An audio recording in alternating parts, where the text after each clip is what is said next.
हम जब भी बैंक या फिर पोस्ट ऑफिस की किसी भी इन्वेस्टमेंट स्कीम, चाहे वो सेविंग स्कीम हो, फिक्स डिपॉजिट हो, रिकरिंग डिपॉजिट हो या फिर पोस्ट ऑफिस की सभी स्कीम्स हो, तो उन स्कीम्स में हम जब भी अपने पैसे इन्वेस्ट करते हैं तो उन पैसों पर हमें इंटरेस्ट मिलता है और उस इंटरेस्ट अमाउंट पर हमें इनकम टैक्स या फिर टीडीएस भी पे करना पड़ता है।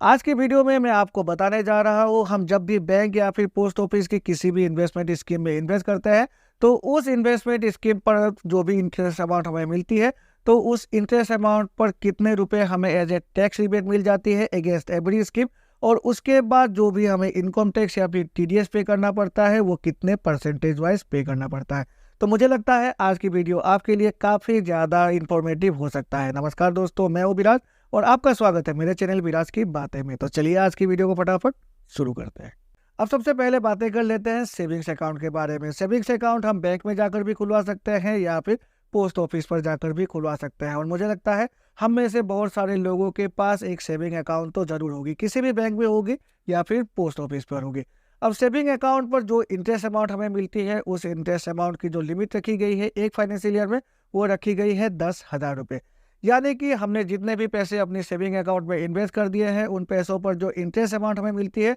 अगर वो 10,000 रुपये या फिर 10,000 रुपये से नीचे है एक फाइनेंशियल ईयर में, तो उस पर हमें किसी भी प्रकार की टैक्स पे नहीं करना पड़े। लेकिन अगर हमारी इंटरेस्ट अमाउंट 10,000 रुपये को एक्सीड कर जाती है एक फाइनेंशियल ईयर में, तो उस इंटरेस्ट अमाउंट को जब भी हम अपनी इनकम टैक्स रिटर्न फाइल करेंगे तो इनकम फ्रॉम अदर सोर्सेज वाली सेक्शन में शो करना पड़ेगा, और उसके बाद जो भी इनकम टैक्स की जो भी परसेंटेज है, उस परसेंटेज के हिसाब से हमें इनकम टैक्स पे करना पड़ेगा। तो 10,000 रुपये तक सेविंग अकाउंट में एक भी रुपये हमें टैक्स पे नहीं करना पड़ता है, और 10,000 रुपये से ऊपर जितनी भी इंटरेस्ट अमाउंट आएगी उस इंटरेस्ट अमाउंट पर हमें इनकम टैक्स पे करना पड़ता है। अब दूसरी आ जाती है फिक्स डिपॉजिट। फिक्स डिपॉजिट की जो लिमिट रखी गई है टैक्स रिबेट की, वो रखी गई है फॉर जनरल सिटीजन 40,000 रुपये और सीनियर सिटीजन की 50,000 रुपये। इसका मतलब ये हुआ हमने किसी बैंक में या फिर पोस्ट ऑफिस की जो टर्म डिपॉजिट होती है वहाँ पर इन्वेस्टमेंट कर रखा है, और उस इन्वेस्टमेंट अमाउंट पर जो भी इंटरेस्ट मिलेगी एक फाइनेंशियल ईयर में, वो फाइनेंशियल ईयर में अगर हमारी इंटरेस्ट अमाउंट 40,000 रुपये अगर हम एक नॉन सीनियर सिटीजन है को क्रॉस कर जाती है, और अगर हम एक सीनियर सिटीजन है तो 50,000 रुपये को अगर हम क्रॉस कर जाती है, तो उसके ऊपर जितनी भी अमाउंट एज ए इंटरेस्ट हमें मिलेगी उस पर हमें 10% टीडीएस पे करना पड़ेगा। और फिर जब हम अपनी इनकम टैक्स रिटर्न को फाइल करेंगे तो उस इनकम टैक्स रिटर्न फाइल करते समय जो ये टीडीएस अमाउंट है वो एडजस्ट कर दिया जाएगा हमारी जो फाइनल इनकम टैक्स की जो भी अमाउंट है उसके साथ। अगर हमने पैन कार्ड दे रखा है तो 10% काटा जाएगा, और अगर हमने पैन कार्ड नहीं दे रखा है तो 20% एज ए टीडीएस काटा जाएगा पोस्ट ऑफिस की जो टर्म डिपॉजिट है या फिर बैंकों की फिक्स डिपॉजिट की इंटरेस्ट अमाउंट पर से। तीसरी आ जाती है रिकरिंग डिपॉजिट। रिकरिंग डिपॉजिट पर हमें किसी भी प्रकार की टैक्स की रिबेट नहीं मिलती है, चाहे रिकरिंग डिपॉजिट हमने बैंक में खुलवा रखा है या फिर रिकरिंग डिपॉजिट हमने पोस्ट ऑफिस में खुलवा रखा है।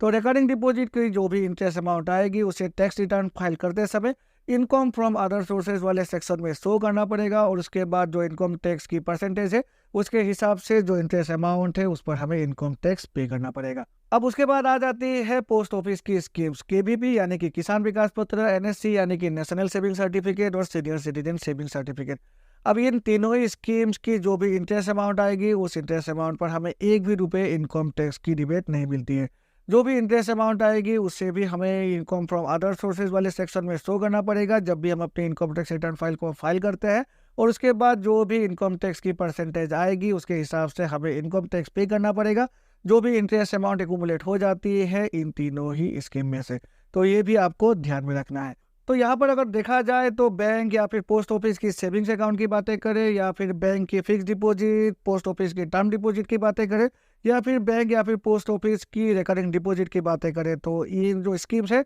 इन स्कीम में जो भी पैसे हम इन्वेस्ट करते हैं उन पैसों पर जो भी इंटरेस्ट अमाउंट आती है उस इंटरेस्ट अमाउंट पर हमें टैक्स पे करना पड़ता है। लेकिन कुछ ऐसी भी स्कीम है जहाँ पर हमें एक भी रुपये टैक्स पे नहीं करना पड़ता है, और उसमें से आ जाती है पब्लिक प्रोविडेंट फंड यानी कि पीपीएफ अकाउंट और सुकन्या समृद्धि अकाउंट। अब ये दो ऐसी स्कीम है जहाँ पर जो भी पैसे हम इन्वेस्ट करते हैं उस पर हमें टैक्स की रिबेट मिल जाती है, जो भी इंटरेस्ट हमें मिलती है उस पर हमें एक भी रुपये इनकम टैक्स पे नहीं करना पड़ता, और साथ में टीडीएस भी नहीं कटती है इन दोनों ही स्कीम में। तो ये दो ऐसी स्कीम है जहाँ पर हमें ट्रिपल ई टैक्स एग्जेम्पशन की जो फैसिलिटी है वो मिल जाती है। तो मेनली यही परसेंटेज ऑफ इनकम टैक्स या फिर टीडीएस हमें पे करना पड़ता है हम जब भी अपने पैसों को बैंक या फिर पोस्ट ऑफिस की किसी भी इन्वेस्टमेंट स्कीम में इन्वेस्ट करते हैं। तो आशा है इस वीडियो को देखकर आपको कुछ नया इन्फॉर्मेशन मिला होगा, और अगर मिला है तो मेरे चैनल को लाइक और सब्सक्राइब कीजिएगा सब्सक्राइब करके बेल आइकन को प्रेस कीजिए, जिससे कि मेरे ऐसे नए वीडियोस की नोटिफिकेशन तुरंत आपके पास मिल जाया करेगी। अब चलिए मिलते हैं अपने अगले वीडियो में, तब तक के लिए goodbye and take care.